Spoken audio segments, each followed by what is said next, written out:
Eu queria que você abrisse a sua Bíblia no livro de Juízes.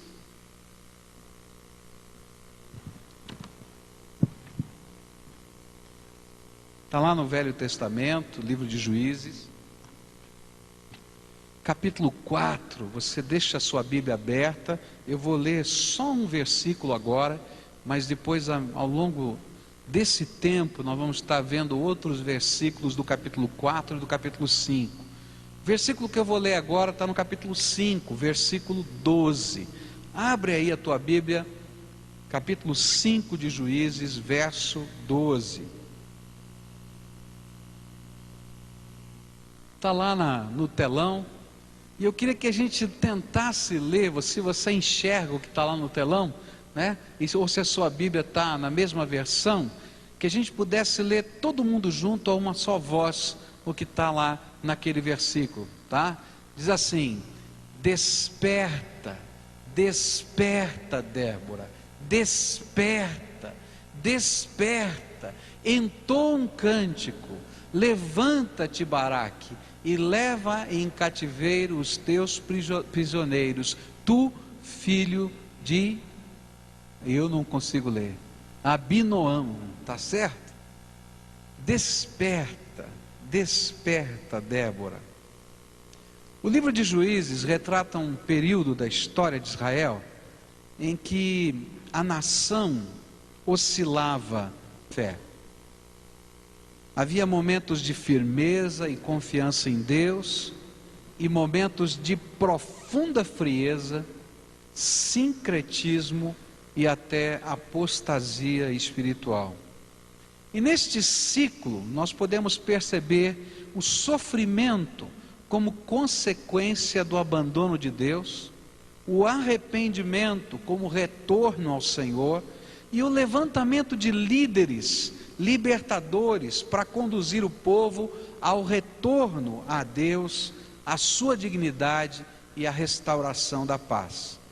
No capítulo 4 e 5, nesses dois capítulos, nós vamos encontrar um momento da história ainda mais singular, pois em meio a uma cultura em que a mulher não tinha vez nem voz, Deus levanta Débora como líder e mãe de uma nação.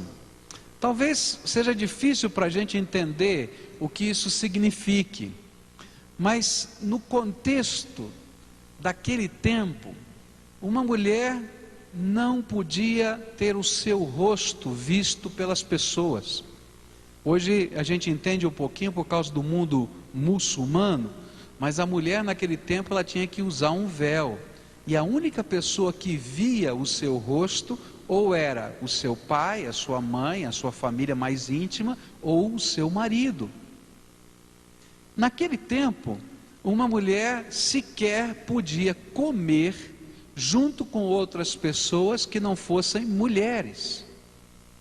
Ela servia comida aos homens, e as mulheres se retiravam do ambiente, e elas tinham lá entre as mulheres o seu tempo, mas ela não tinha liberdade para isso. Uma mulher não podia falar em público,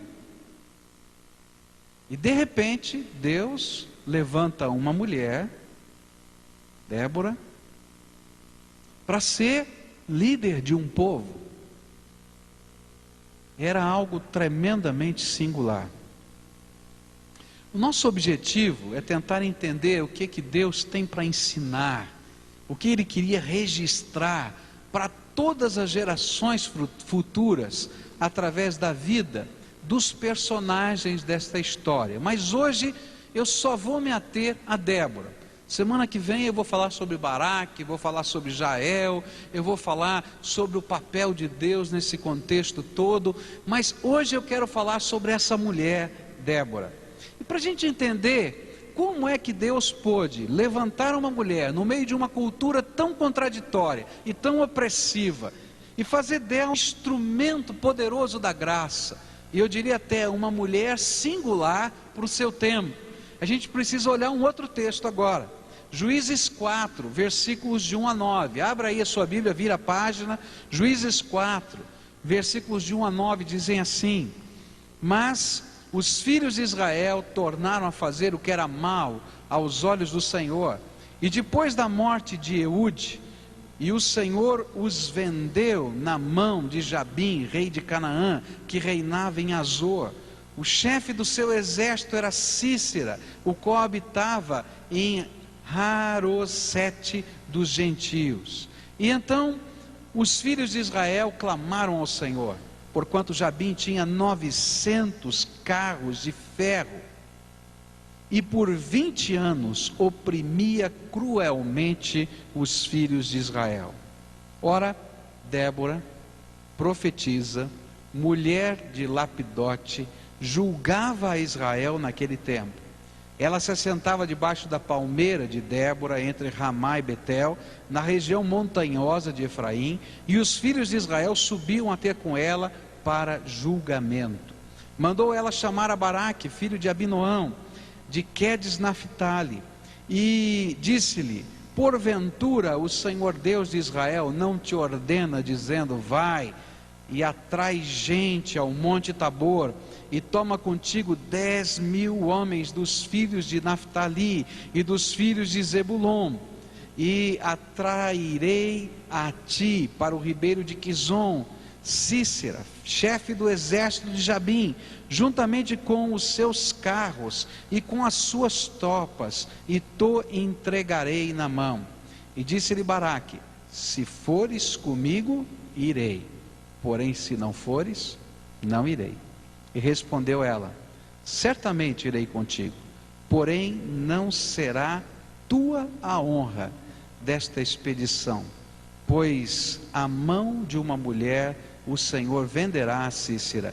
E levantou-se, pois, Débora e foi com Baraque a Quedes. O que fez desta mulher uma mulher singular? Por que Deus escolheu uma mulher para liderar esta nação? Quais seriam as características de uma mulher que faz diferença em qualquer lugar e em qualquer geração? O que a vida de Débora pode nos ajudar a entender da maneira como Deus trabalha? Às vezes nós pensamos que as pessoas que são levantadas para fazer diferença são quase ETs espirituais. Sabe aquela figura do cinema, não é? Aquele bichinho que tem o dedinho vermelho, que faz coisas extraordinárias. A gente fica pensando que se Deus vai usar alguém, é um ET espiritual, é alguém fora do comum, não tem nada de natural na vida dessa pessoa. Mas na verdade, Deus usa pessoas, gente como a gente, com problemas, defeitos, mas que desenvolveram qualidades que podem nos ajudar a fazer diferença através do poder da graça de Deus na nossa vida. Não foi diferente com Débora. Ela era uma mulher em um tempo tão complicado de ser e viver a sua feminilidade.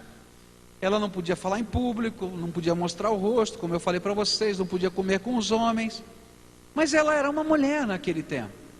A Bíblia vai nos dizer que ela era casada com um homem chamado Lapidote, e aí a gente pode entender que ela não era alguém que estava fora do contexto da família. Ela vivia em algum lugar com o seu marido, dentro daquela cultura. Se ela não tivesse filhos, seria algo tão extraordinário que a Bíblia diria que ela não tinha filhos. Então muito provavelmente ela tivesse filhos. Ela tinha uma tenda para cuidar, porque naquele tempo a maioria do povo vivia em tendas. Numa época em que não tinha água encanada, máquina de lavar roupa, que mais? Luz elétrica, e aí vai. E de repente ela tinha que viver tudo aquilo que envolve o contexto de vida de uma mulher, e ao mesmo tempo ser mulher, serva de Deus, que faz diferença num tempo e numa época.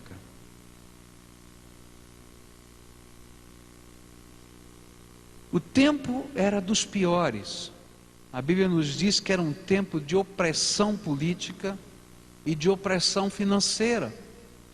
20 anos, a cidade de Azor, que era uma cidade-estado, uma cidade murada, que nos tempos de Josué tinha sido queimada e destruída, havia sido reconstruída, e o povo daquela cidade voltado a morar lá, e como eles sabiam que os israelitas estavam na região, eles começaram a se armar, eles começaram a se preparar para a batalha, e eles tinham o maior exército e o mais bem aparelhado exército daquele tempo. Naquele tempo não tinha tanque de guerra, mas quando se fala desses carros de ferro, era como se fosse um tanque de guerra daquele tempo. Era uma espécie de carroça toda fechada, em que eles podiam cortar com ela as defesas do inimigo, porque as flechas, aquelas que eram inflamadas, com fogo na ponta, não faziam qualquer diferença.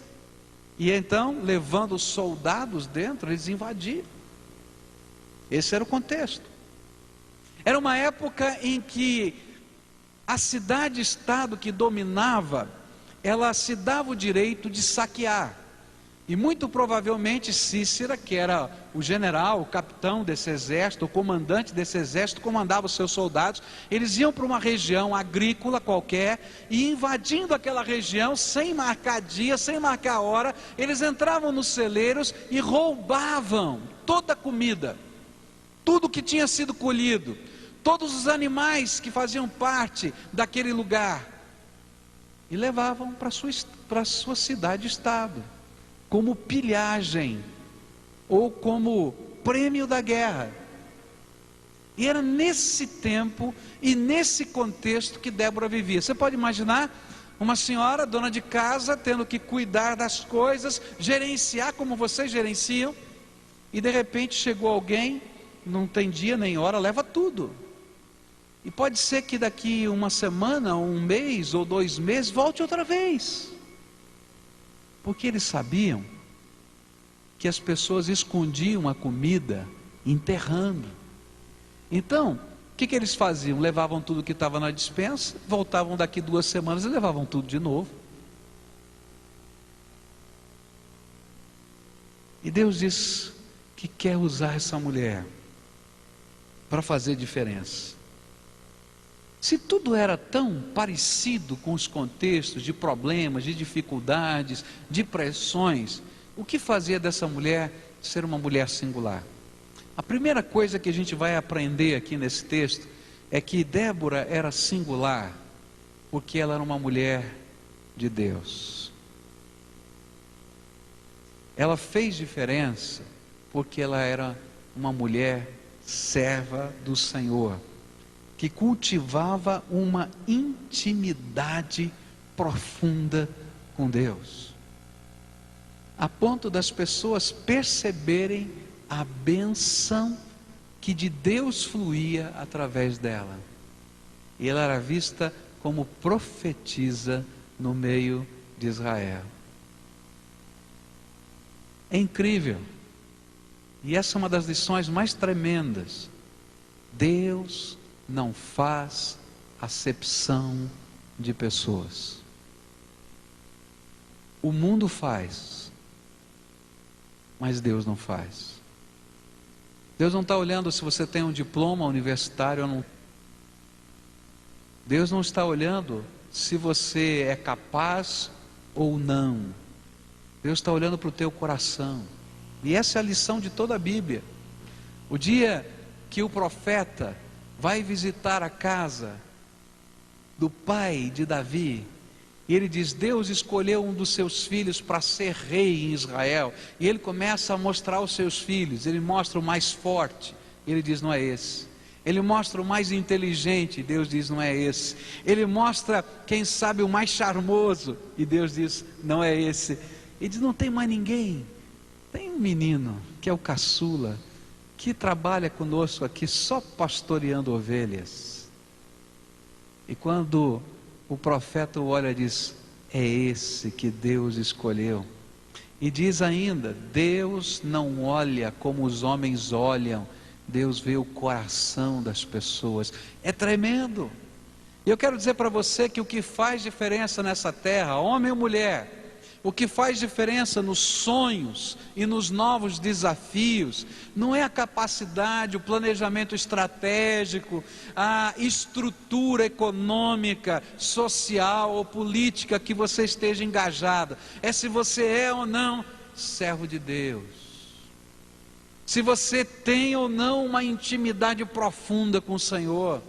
Se a graça de Deus pode ser derramada sobre a sua vida, se Deus tem liberdade para revelar a você a vontade dEle. Porque sabe, muitas vezes Deus quer revelar a sua vontade para nós, mas nós não queremos ouvir o que Deus quer falar. Mas essa mulher era diferente, ela queria saber o que Deus tinha para falar para ela. E quando a gente começa a deixar Deus fazer o que Ele quer fazer na nossa vida, nós nos tornamos singulares.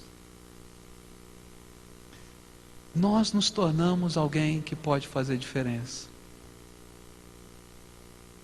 Durante alguns anos eu estava trabalhando com um grupo pequeno, uma espécie de uma célula, e alguns casais começaram a frequentar esse grupo, e a gente estava lá evangelizando, e tinha um casal que já por mais de um ano estavam ouvindo a palavra, mas aquele casal não, especialmente a esposa, não abria o coração para Jesus, estava endurecido. Era uma pessoa tremendamente crítica, uma pessoa nível social elevado, uma pessoa que tinha um autoconceito bastante elevado de si mesmo, mas durante um ano, trabalhando, estudando, o coração não se abriu. Um dia ela foi numa reunião, e nessa reunião estava um homem e uma mulher que tinha recebido de Deus a visão de trabalhar com homens de rua, aqueles catadores de papel que ficam puxando o carrinho pela rua. E aquela mulher começou um trabalho social, um trabalho de evangelização, e um desses homens se converteu, e aquele homem depois se enamorou dessa mulher e se casaram, e lá estava aquela missionária casada com aquele homem ex-catador de papel. Aquele homem não tinha cultura quase nenhuma, ele não sabia falar nem direito português, ele trocava todas as concordâncias verbais, ou melhor, não tinha concordância, tinha discordância verbal o tempo todo, e assim vai. E quando ele começou a dar o seu testemunho, aquela senhora se encheu assim de empáfia e disse: o que eu estou fazendo aqui? Ouvindo esse homem falar, nós vai, nós vem, que negócio é esse? Mas Deus não faz acepção de pessoas. E as pessoas que fazem diferença são aquelas que buscam uma intimidade profunda com Deus. E aquele homem falando do seu nós vai, nós vem, cheio do Espírito, começou a falar do poder e da graça de Deus, numa autoridade, meus irmãos. E ao final daquela palavra, aquela mulher estava quebrantada pelo poder do Espírito Santo de Deus. E naquele dia ela recebeu Jesus como Senhor e Salvador da sua vida. Quem faz diferença? Gente que busca uma intimidade profunda com Deus. Vocês cantaram uma música muito bonita e fala dos sonhos. E ouvindo aquela música, a gente logo vê por detrás dessa música a história de José. A gente jogado lá na cova, dizendo: não sonhe mais, para com isso, não é? Mas sabe, ninguém pode segurar o servo que vive em intimidade com Deus e que recebe os sonhos que são revelação de Deus. Ninguém pode amarrar esses sonhos, ninguém pode deter, importa o que, como, de que jeito, porque o Senhor é quem garante esses sonhos e nos dá a vitória. Sabe o que nos faz singular? Não são os sonhos, mas é o Deus que revela os seus sonhos para nós. A segunda coisa que eu aprendo com essa mulher é que essa mulher não somente buscava uma intimidade contemplativa com Deus, e esse talvez seja um dos grandes problemas da atualidade. Se a gente falar em buscar avivamento, buscar unção de Deus, buscar poder de Deus, buscar graça de Deus, buscar a revelação de Deus, muita gente diz aonde, pastor, que eu estou indo, quero ver. Mas essa mulher entendia que quando Deus derrama graça sobre a nossa vida, Ele não o faz para que nós sejamos reservatórios espirituais do poder de Deus nessa terra, porque Deus não precisa de reservatórios. Ele é poder, Ele é graça infinita. Então, ela começa a se envolver com os problemas das pessoas. Mulher cheia do Espírito Santo, que tem uma tenda para arrumar. Acho que arrumar a tenda deve ser diferente, não é, nos dias de hoje do que era naquele tempo.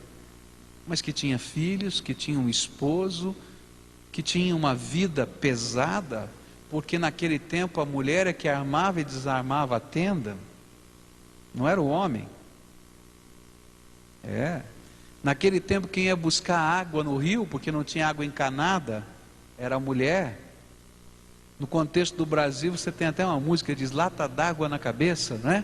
Era mais ou menos isso, punha o jarro na cabeça e ia lá. E no meio de toda essa atividade do dia a dia de uma mulher, no contexto daquele tempo, ela achava tempo para se envolver com os problemas das pessoas. Por isso a sua espiritualidade fazia ver a necessidade das pessoas. Era uma espiritualidade que a impulsionava a se envolver com os problemas.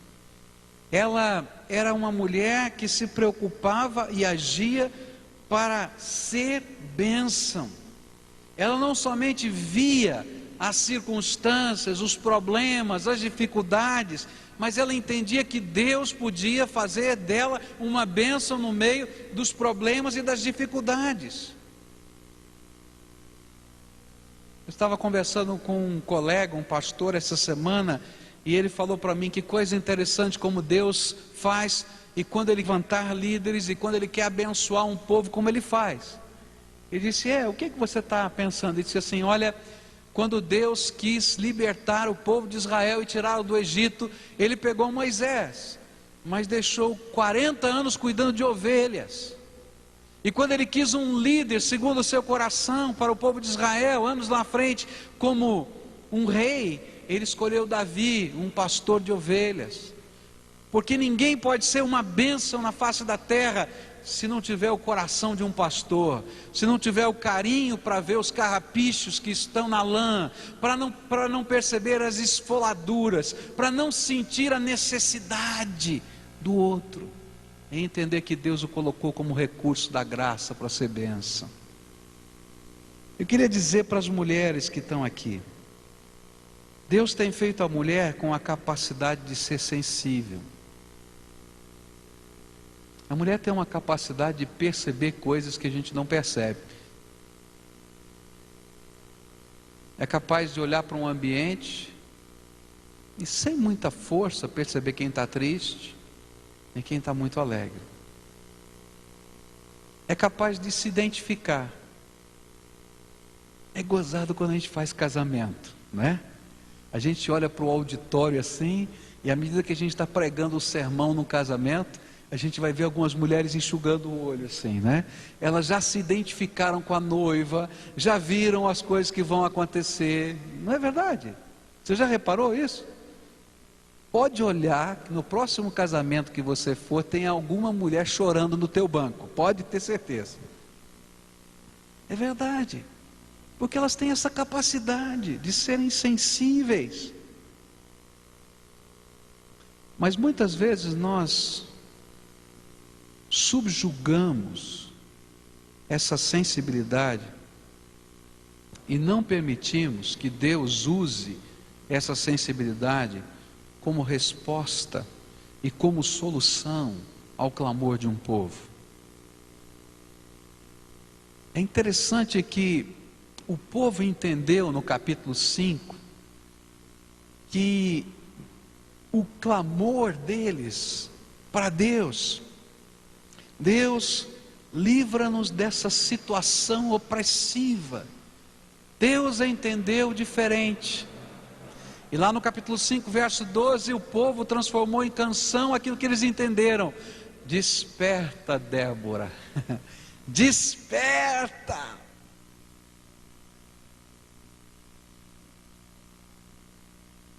E eu queria dizer para você que esse é o clamor que Deus está ouvindo essa noite.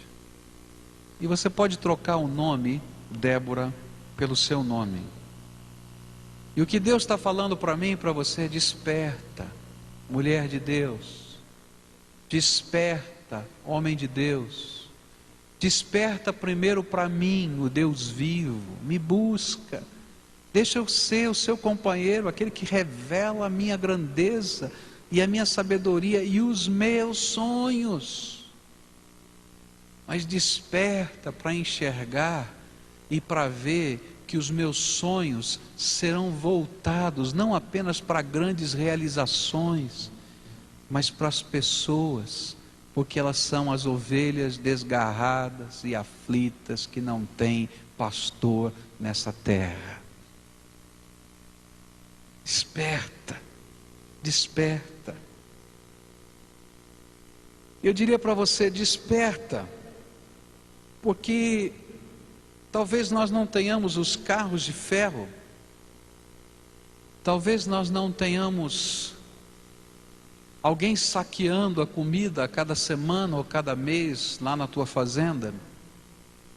Mas, meus queridos, a opressão do inimigo continua no meio do povo. E às vezes nós estamos tão acomodados para não enxergar e para não sentir. Na tua rua e na tua vizinhança tem alguma família vivendo dificuldades com algum tipo de droga, lícita ou ilícita. E a gente está tão acomodado. Eu tenho orado: Senhor, desperta o teu povo, porque esse mundo aqui está dizendo: nós não sabemos o que fazer, nos ajudem. Uma das razões porque esse ônibus foi comprado é porque fomos desafiados pela Secretaria de Educação aqui do nosso estado a ajudá-los a trabalhar nas escolas dessa cidade com o problema da violência e da droga.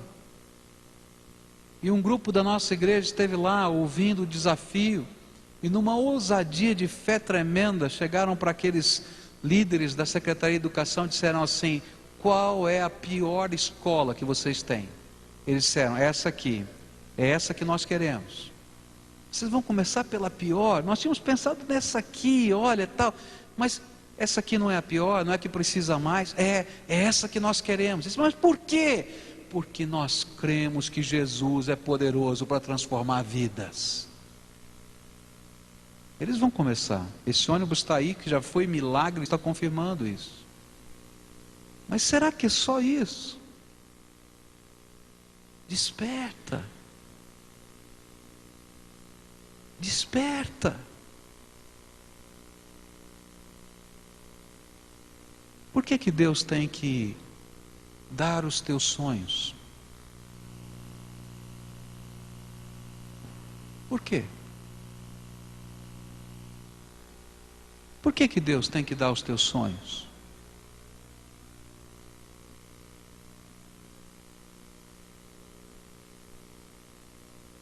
No ano de 1994,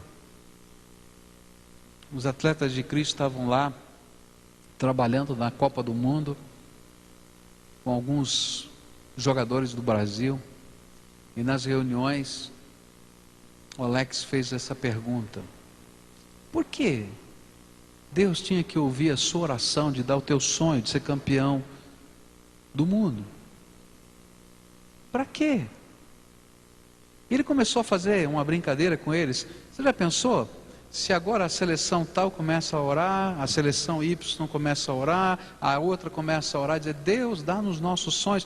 E Deus estivesse lá no céu e ele tivesse que dizer: bom, quem é que eu atendo? Esse ou esse?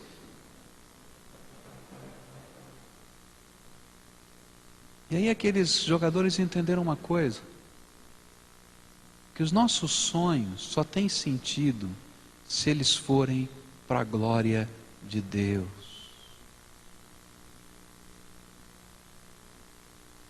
Você quer ver milagre? Deixa Deus te dar sonhos novos, que sejam para a glória dEle. Desperta! E sabe como é que Deus vai dar alguns sonhos? Ele fazendo-nos enxergar a realidade. Estava lá Esther, no palácio. E é interessante, quando a gente lê o livro de Esther, vai ver que tem umas coisas muito diferentes para o nosso contexto. Ela ficou 6 meses num spa, fazendo tratamento de beleza. E aí tinha toda a programação do spa. Olha, tinha que tomar banho com leite, tinha que se betumar com determinados óleos para a pele ficar mais macia, tinha determinados perfumes. Você vai lendo lá, você vai ver as receitas todas cosméticas daquele tempo. E ela fica lá, aguardando o momento em que o rei, seu marido, a chamasse, porque ela não tinha como mulher direito de chegar ao seu marido, se ele não a chamasse. E lá está seu tio, lá na porta, todo rasgado. E chegam os seus empregados e dizem: titio, o seu titio está lá fora, todo rasgado. E ela diz: ah, tadinho do titio, pega umas roupinhas bonitas e leva para ele vestir, porque ele não pode entrar no palácio desse jeito. Que vergonha, coisa horrível.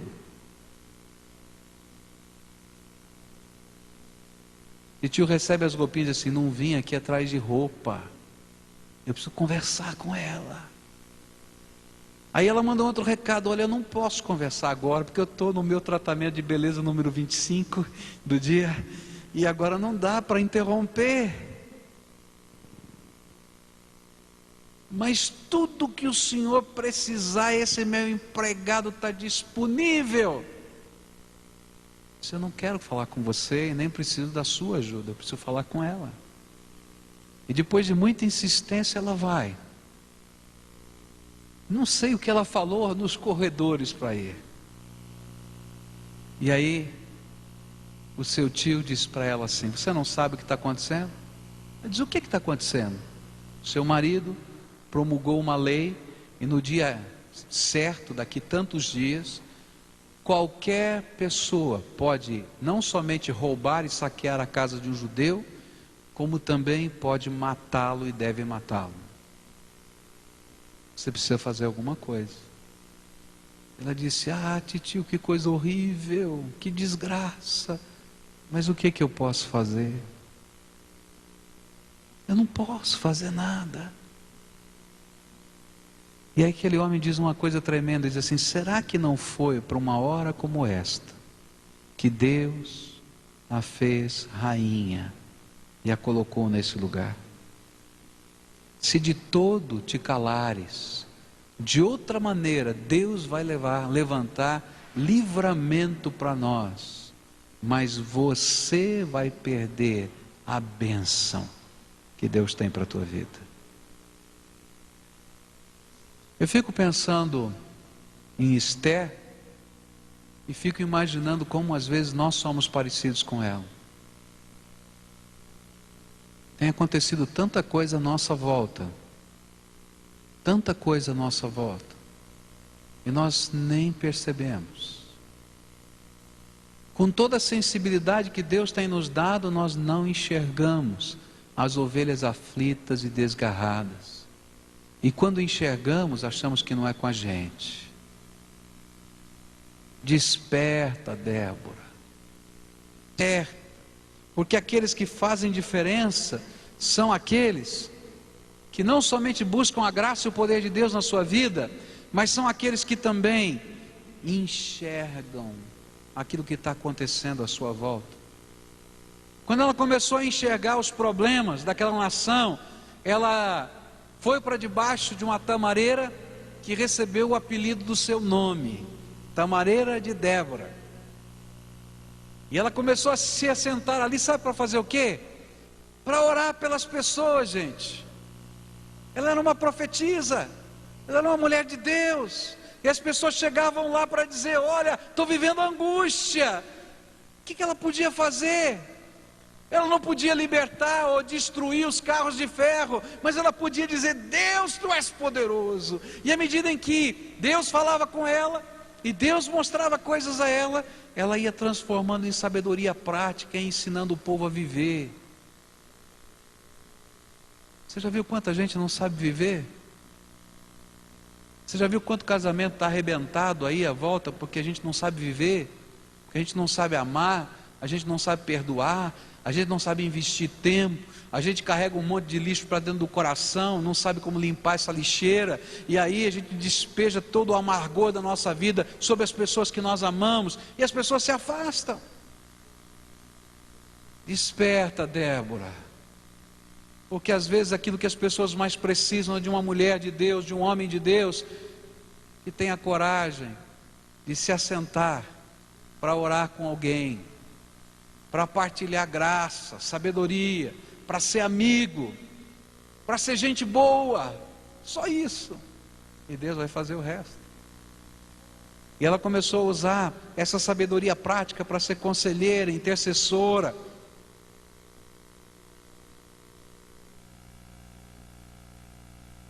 Essa semana eu estava lá no Proclamar e ouvi um testemunho tremendo do pastor Joé de Venturini, já esteve aqui algumas vezes, um médico missionário que trabalha em Guiné-Bissau. Eles têm feito um trabalho maravilhoso lá, tem uma clínica médica, uma rádio funcionando naquele lugar, a única rádio daquela região toda. Tem uma escola onde mais de 400 alunos estão estudando hoje lá. Uma bênção tão grande, porque lá, um país de origem muçulmana, eles começaram a escola dando direito para as meninas estudarem, porque naquele país só menino podia estudar, mas na escola cristã as meninas podiam estudar. E foi uma coisa tão tremenda que quando o secretário de educação daquele país chegou lá e viu 50% de meninos e meninas estudando, ele viu. E ele então trabalhou junto com o seu governo para promulgar uma lei que agora está funcionando naquele país, onde em toda a escola daquele país tem que ter 50% de meninos e 50% de meninas. É gente fazendo diferença. Mas ele contou uma experiência tremenda. Chegou um líder muçulmano, veio até aquela clínica para ser atendido pelo médico, mas não tinha mais vaga para atender, não tinha para aquele dia, não tinha para o próximo, não tinha para a próxima semana. E ele disse: eu vou ficar esperando. Já pensou? O homem viajou, falou que ia ficar lá na porta, lá esperando. E aí o atendente da clínica disse assim: olha, mas nós conseguimos uma consulta para você em tal lugar, agora aqui, está em tal lugar, e existe lugar e vaga, você vai para lá. Ele disse: não vou. Aí o atendente pensou assim: é porque nós damos os remédios e lá ele tem que comprar o remédio. Então ela foi lá no fundo de caixa da missão, pegou um dinheiro e disse assim: está aqui o dinheiro para você comprar o remédio, pode ir lá, e você vai ser atendido e você vai poder comprar o remédio. Ele disse: não, você não entendeu, eu quero ser atendido aqui. Mas olha, tem médico lá, tem tudo, você não entendeu ainda. Eu quero ser atendido aqui, porque o mesmo remédio que eu tomo aqui e lá não é igual. Não, é igual, é o mesmo remédio. Não, você não entendeu. É que aqui Deus abençoa. E eu quero ficar aqui. E aí o Joed falou: sabe por quê? Porque não tem um paciente que saia da nossa clínica que a gente não impõe as mãos sobre ele, como a Bíblia ensina, e peça que Deus cure. Desperta. Porque a gente ouvindo aquele homem falar, a gente entende as limitações e ele mesmo sabe. Não tem energia elétrica quando ele trabalha. Ele não tem um laboratório para fazer qualquer exame. Ele não tem um raio-x, ele não tem nada, ele só tem a clínica médica. E ele disse assim: graças a Deus, porque Jesus põe a mão e cura.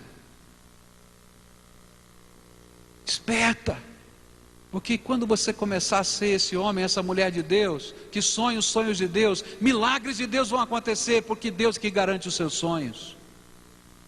E Deus vai botar a mão dele. Eu não sei se você vai ter raio-x, energia elétrica ou qualquer outra coisa, mas vai ter a graça de Deus ali. Essa mulher estava disponível para Deus usar. Eu não sei como é que ela arrumava tempo. Porque quando a gente fala em disponibilidade, a gente fala em abrir mão do nosso tempo.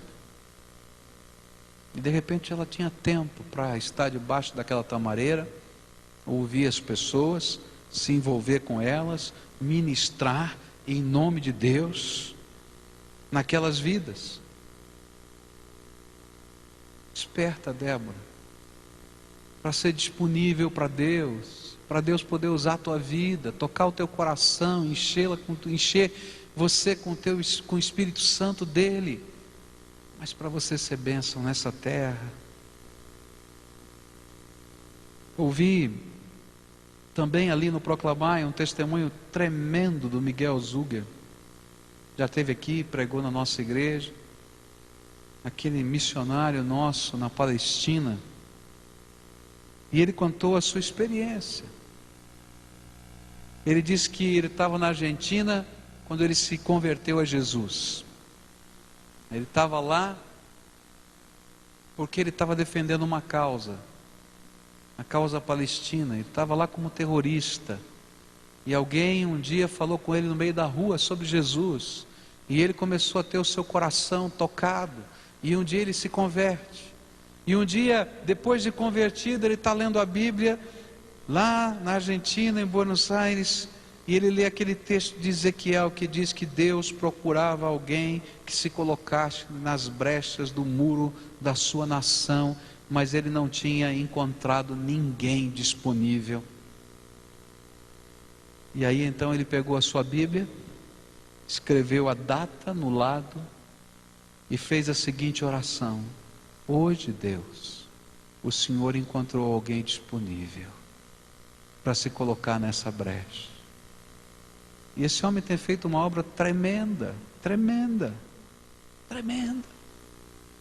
Simplesmente porque se colocou em disponibilidade. Numa das ocasiões que ele estava lá na Palestina, trabalhando, evangelizando, ele encontrou um menino que é um bastardo, que não tem família. E ele disse que na cultura da Palestina, aquela criança que não tem família, que não tem papai, que não tem mamãe, é uma criança tremendamente abusada, em todos os sentidos. E ele ficou penalizado com aquela criança da rua. E ele entendeu que ele podia ser bênção. E ele pegou aquele garotinho e levou para sua. Teve todos os problemas de quem faz isso. Mas um dia aquele garotinho começou a entender que ele não queria abusar dele, porque tantos já tinham abusado. E quando ele entendeu isso, ele disse: você é meu papai. Agora eu tenho papai. Miguel foi preso, numa das vezes que ele foi preso. E aquela criança foi retirada da guarda dele, levada para um campo de concentração. Depois de algumas semanas, quando ele saiu da cadeia, ele foi atrás daquele menino para saber onde ele estava. Chegou no campo de concentração e encontrou o garoto. E o garoto veio correndo e disse: papai, papai, eu não neguei Jesus. Papai, eu não neguei Jesus. E o Miguel vem para abraçar o garoto e ele se encolhe todo. E ele vai olhar as suas costas, elas estão todas cortadas e sangrando, porque ele havia sido torturado. E o Miguel, com lágrimas, disse assim: que coisa tremenda é quando a gente se coloca para ser uma bênção na vida dos outros, como disponível. As marcas da graça de Deus são tão mais tremendas do que os cortes nas nossas costas.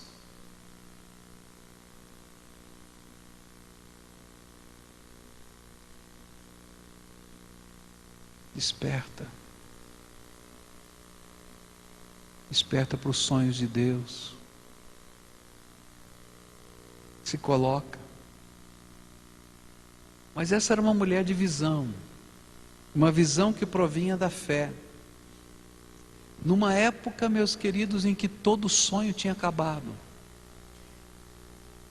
Juízes 5, verso 7, na versão da NVI, eu achei tremenda. Diz assim, nos diz lá a Bíblia, que Israel já havia desistido.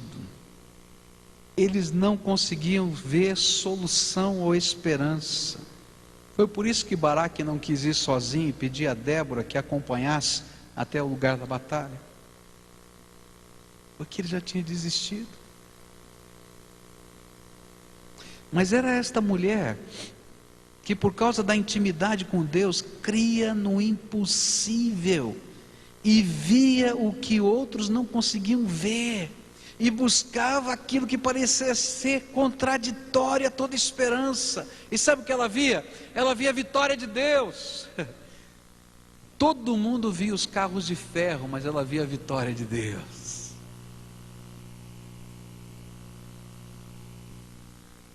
Ela via a vitória sobre um exército treinado e equipado, dirigido por um comandante capaz e temido, mais que um rei. Jabim aparece uma vez só no nosso texto, mas Sísera é o grande personagem, o grande inimigo, o general.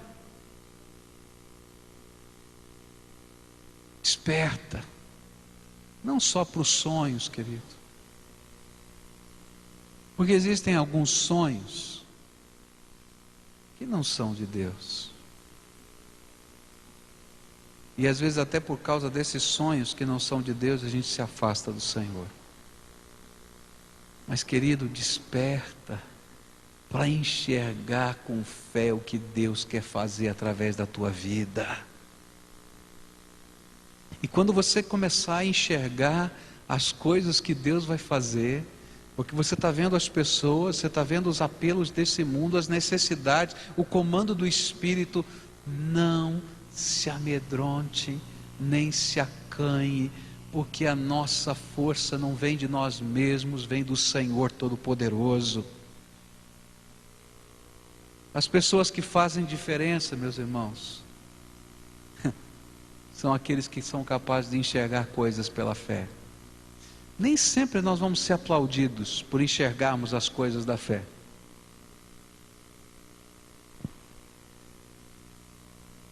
Deus tem me abençoado em ser casado com uma mulher que é uma mulher de fé. Me permitam falar um pouquinho dela. É interessante como Deus tem usado a vida dela para enxergar coisas. A primeira vez que ela falou do bingo aqui na igreja, eu tremi.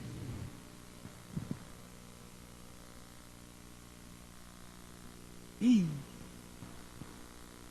agora. Mas Deus dá visões, não dá? E algumas pessoas vieram falar para mim: ih, pastor, agora não é hora de bingo, nada disso, daquilo outro. Aí quando Deus começou a fechar o bingo, alguns começaram a dizer: opa! E agora que o governo federal fechou, tem outros que estão amedrontados. Pastor, não vamos parar de falar do bingo, porque não temos dinheiro para comprar o bingo agora não. Estão com medo que venha oferecer o bingo para a gente comprar, né? Mas sabe qual é a coisa tremenda? É que a mulher ou o homem de fé, ele não está preocupado com o como. Como é que o carro de ferro vai ser derrotado? Qual é o plano estratégico para a gente colocar Cícera na armadilha? Quem pensa isso é o general. Mas o homem de fé, ele ouve a voz de Deus que diz: vai para o Monte Tabor, e lá Deus vai fazer o que você não pode fazer. E de repente aquela mulher, ela enxergou algo esquisito, bem do jeitão de Deus.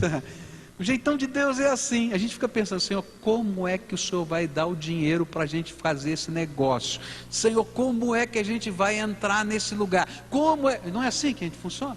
Não, mas Deus não faz assim. Ele diz assim: vai, dá o passo, eu vou na tua frente. E aí Deus faz uma coisa tremenda.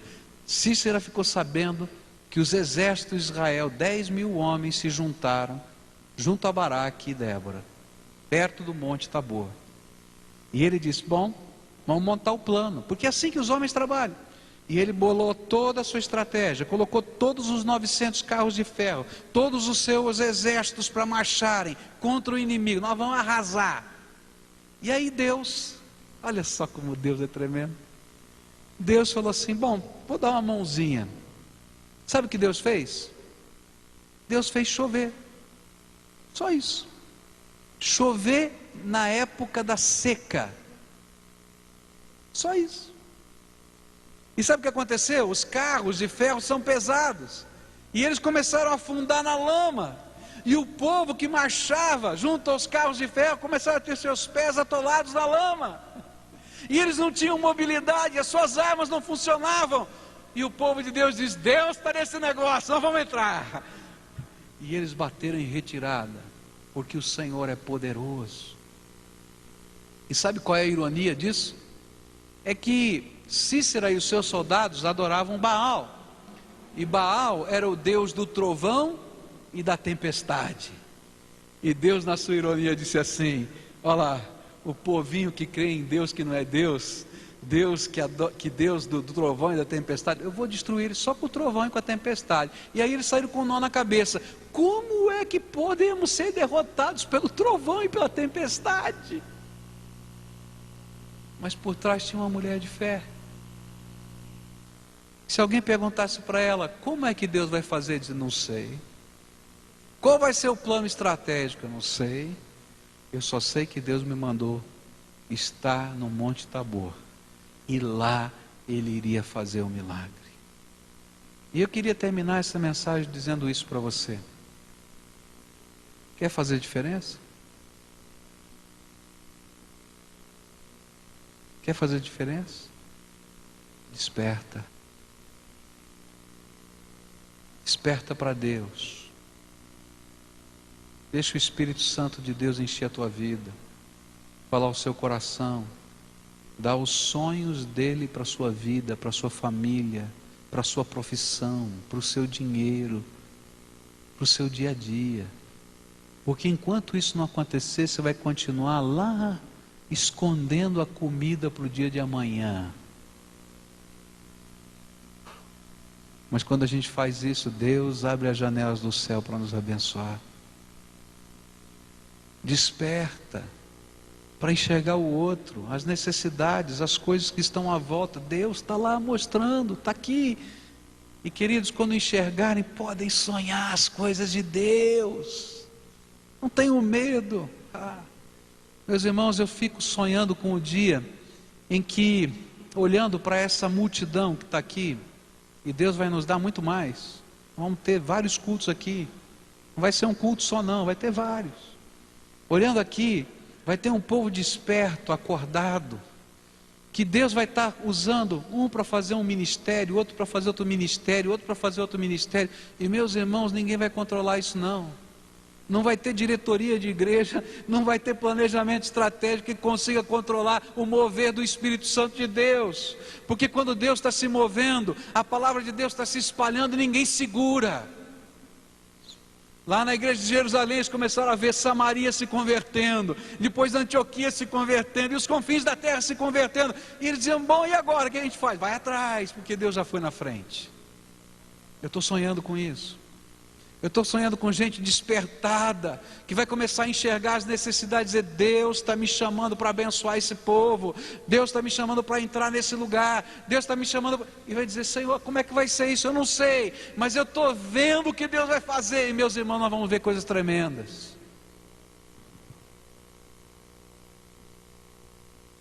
Mas se nós não formos despertos, talvez passe 20 anos na mesmice.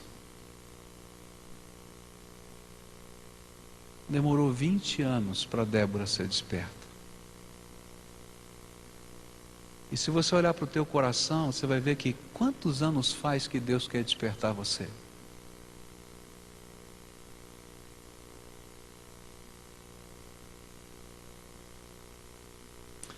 A gente fica pensando: quem vai nos apoiar? Deus não está preocupado com isso. Ele está preocupado com uma pessoa que se desperte para Ele e que esteja disposto a apoiar. O resto Ele faz. Aí Ele vai levantar Baraque, aí Ele vai levantar Jael, aí Ele vai levantar os 10.000 e Ele vai continuar fazendo. A minha oração é: Deus, desperta o teu povo que está aqui para sonhar os sonhos do Senhor. Se eu pedisse para você escrever os teus sonhos num papel, talvez você conseguisse colocar, no mínimo, estou chutando baixo, 5 sonhos. Não seria difícil você colocar no papel 5 sonhos. Agora, se eu pedisse para você escrever qual é o sonho de Deus para a tua vida, eu não sei se 10% desse auditório seria capaz de escrever uma coisa.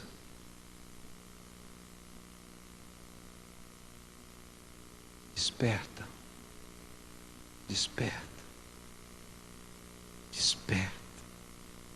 E aquele hino, em Juízes 5, vai dizer: desperta, Débora. Mas o segundo refrão diz: desperta, Baraque, acorda, acorda. E eu queria orar com você por isso. Eu sonho. Meus irmãos, eu sei que Deus me colocou nessa cidade e colocou essa igreja nessa cidade para fazer diferença. Você crê nisso?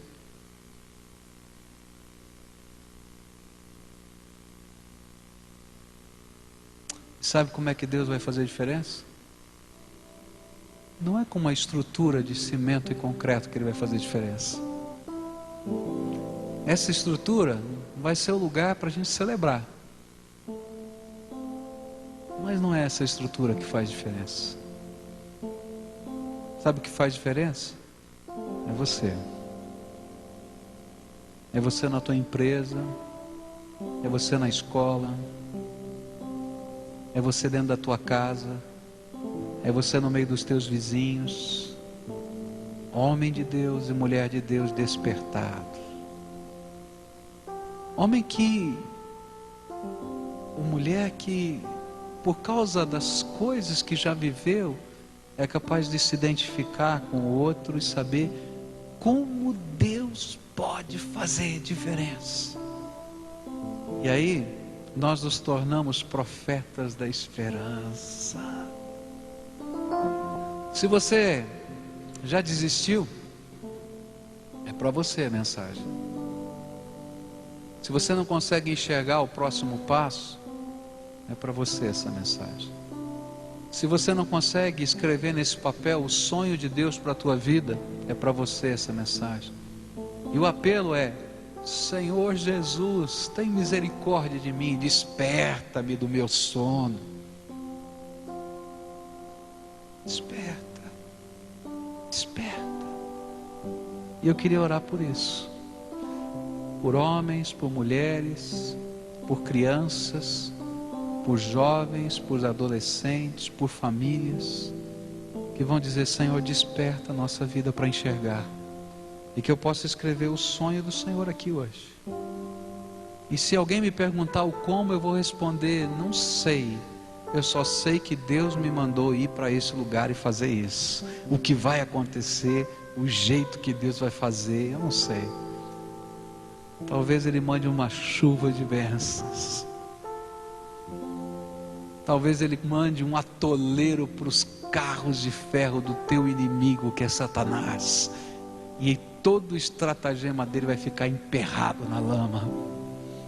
Talvez Ele mande um mar vermelho que se abre e depois que se fecha. Eu não sei o que Ele vai fazer, mas eu sei em quem eu tenho crido. Ele é poderoso e Ele vai fazer algo tremendo. Desperta.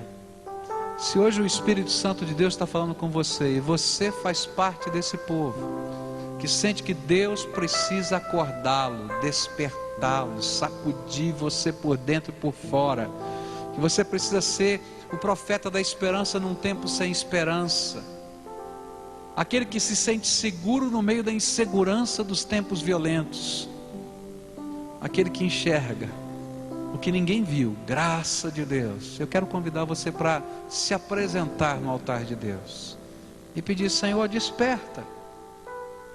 Agora, não venha aqui se você não estiver disposto a montar a tenda debaixo da tamareira que Deus te mostrar, para ser uma bênção.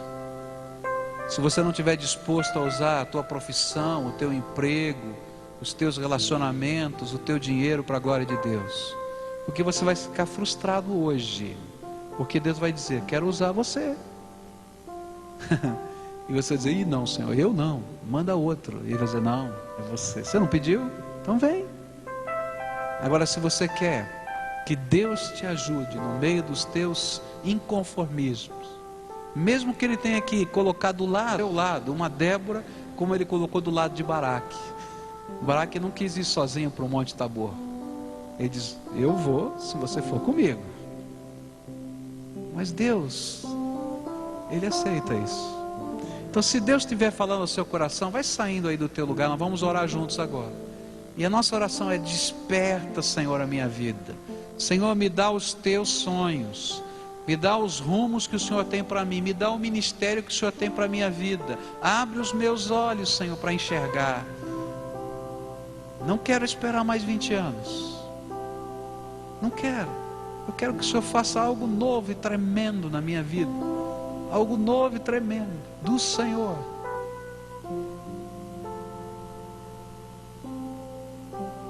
Deus tem algo tremendo para você. E Deus tem algo tremendo para o povo que são ovelhas como que sem pastor, e que Deus está erguendo você para pastorear. Desperta. Vamos cantar aquele hino que vocês cantaram com a gente? Vamos? Fica de pé, vamos cantando enquanto o povo vai chegando, e depois nós vamos orar. Vamos estar juntos aqui agora. E você canta conosco, e o povo de Deus vai chegando. Se o Espírito Santo de Deus estiver falando com você, vai vindo. Vai vindo, porque eu quero ver uma revolução de Deus nessa cidade. E a alavanca para essa revolução é você, porque Deus vai colocar a força do seu Espírito nessa alavanca. Você é a ferramenta da graça de Deus.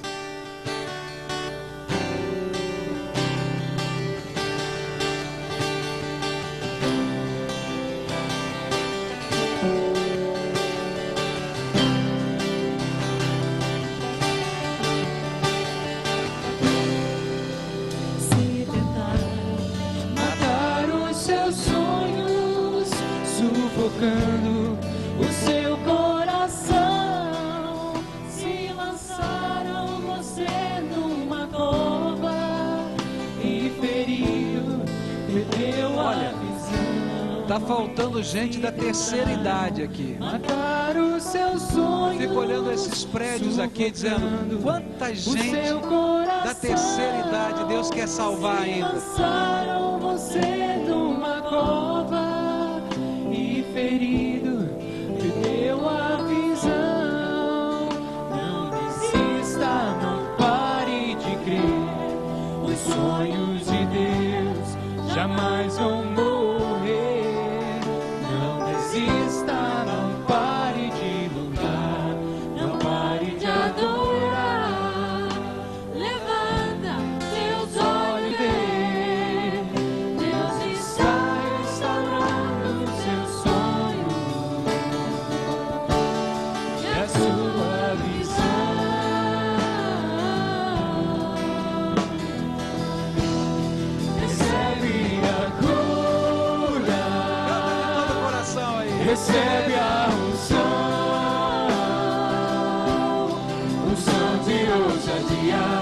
unção de conquista, unção de multiplicação.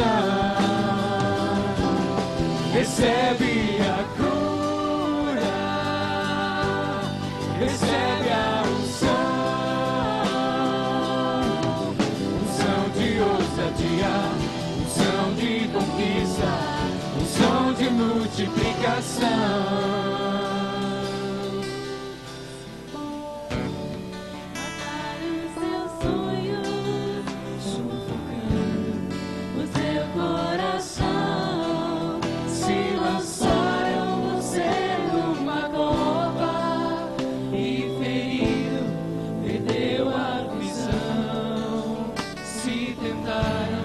Mataram os seus sonhos, sufocando o seu coração. Se lançaram você numa cova e ferido, perdeu a visão. Não desista, não pare de crer. Os sonhos de Deus jamais vão morrer. Não desista, não pare de adorar.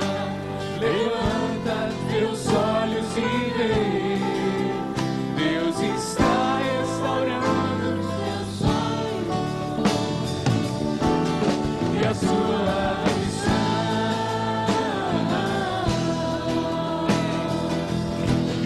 Recebe a cura,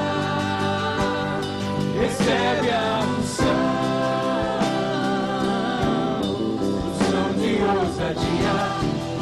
de conquista, unção de multiplicação. Recebe a cura, recebe a cura, recebe a unção, unção de ousadia, unção de conquista, unção de multiplicação. Aleluia, Jesus. Nós vamos orar agora. A gente cantou um hino e eu quero dizer uma coisa para você. Eu não tenho poder para dizer para você cura. Eu não tenho.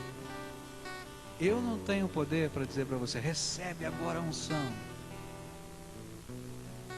Nem de ousadia, nem de multiplicação, porque eu sou de carne e osso. Pecador, cheio de defeitos, como você e eu sou. Mas eu quero dizer uma coisa para você. Tem alguém poderoso que pode dizer isso. E esse é o Senhor Jesus. E quando Ele ouve o clamor do seu povo, quando Ele ouve o clamor do seu povo, o seu clamor, não sou eu que falo. Porque se eu falasse, isso ia terminar aqui, ó, no corredor agora, quando você saísse daqui. Mas quando o Espírito Santo de Deus vem e testifica dentro de você, filhinho amado, eu te toco, eu te separo, eu te aconchego, pode ir na graça de Deus, porque é Ele que garante. É Ele que garante. E aí, pela fé, a gente vai dizendo, Senhor, estou indo.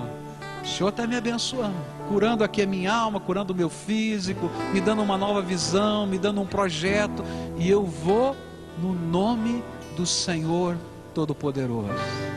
Quando você for lá para fora, para os embates da vida, você não vai em nome da Igreja Batista, não vai em nome do pastor Pascoal, não vai em nome de que não funciona, mas vai em nome de Jesus. E ninguém segura quem vai em nome de Jesus. Você crê nisso? Então agora nós vamos colocar os teus sonhos, os que Deus aprova e os que Deus não aprova. Você topa? Alguns deles dizem assim, tem que mudar. E é isso que a gente está fazendo, Senhor, eu estou colocando aqui no teu altar. Alguns vão dizer, Senhor, não tenho sonho nenhum, perdi, porque aquela geração tinha perdido o sonho. O Senhor vai dizer, não tem problema, eu não perdi os meus sonhos para você. E Ele vai começar a revelar coisas novas para você.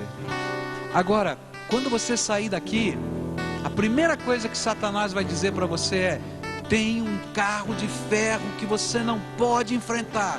Você vai dizer, é verdade, eu não posso enfrentar, mas Jesus já derrotou, e eu vou no nome dEle, e eu vou no nome dEle, e não sei o que Ele vai fazer, mas Ele é poderoso. Senhor Jesus, estão aqui os teus filhos. São esses que o Senhor chamou. São esses que o Senhor separou. São esses que o Senhor está motivando com a tua graça. E são esses que eu quero pedir, Pai, derrama do teu Espírito Santo agora, Senhor. Ó Senhor, transborda o coração deles com a tua graça.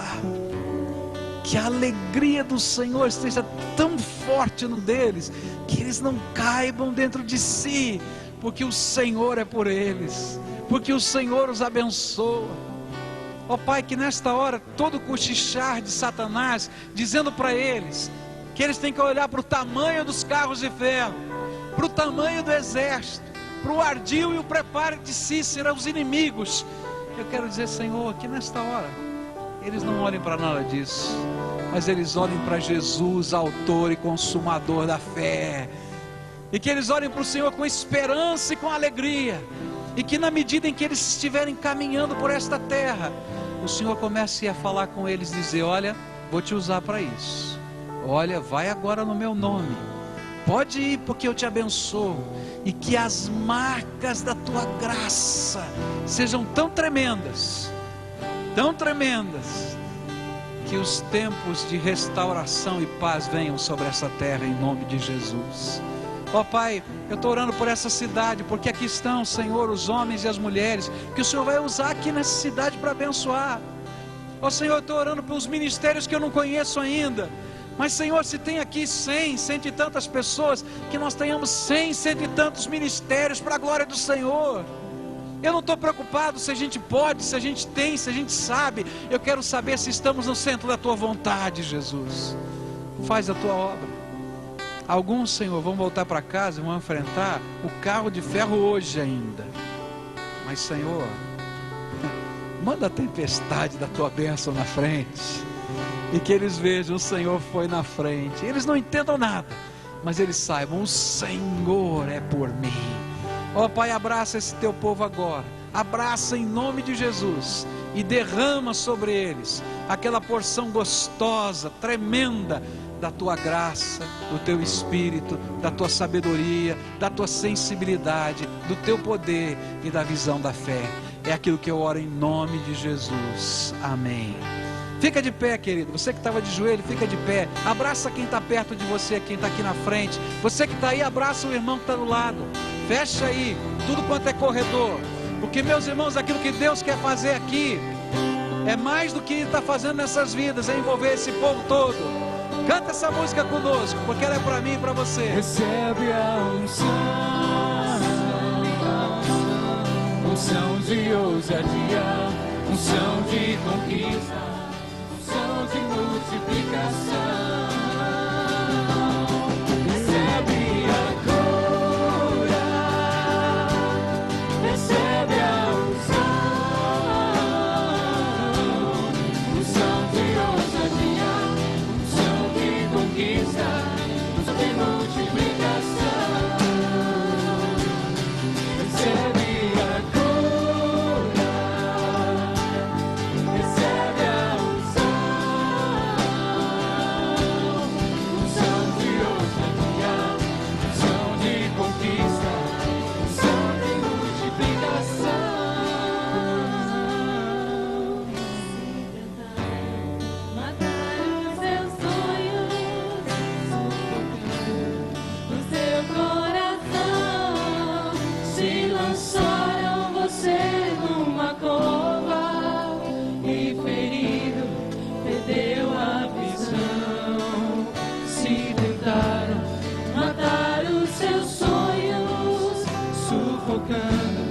o seu coração, se lançaram você numa cova e ferido, perdeu a visão.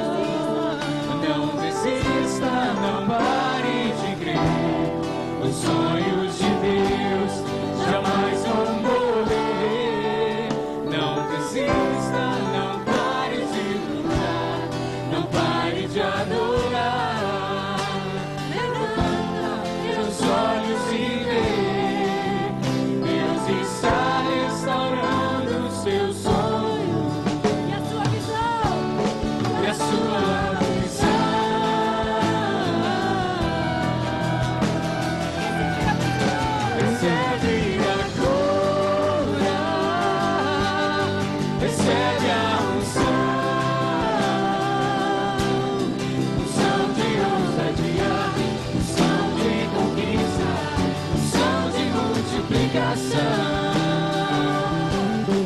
recebe a cura.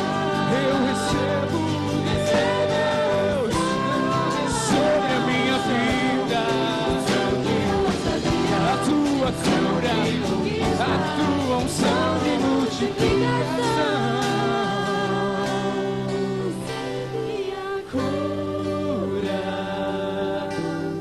Recebe a unção de ousadia, unção de conquista, unção de multiplicação. Recebe a cura, recebe a unção de ousadia, unção de conquista, unção de multiplicação.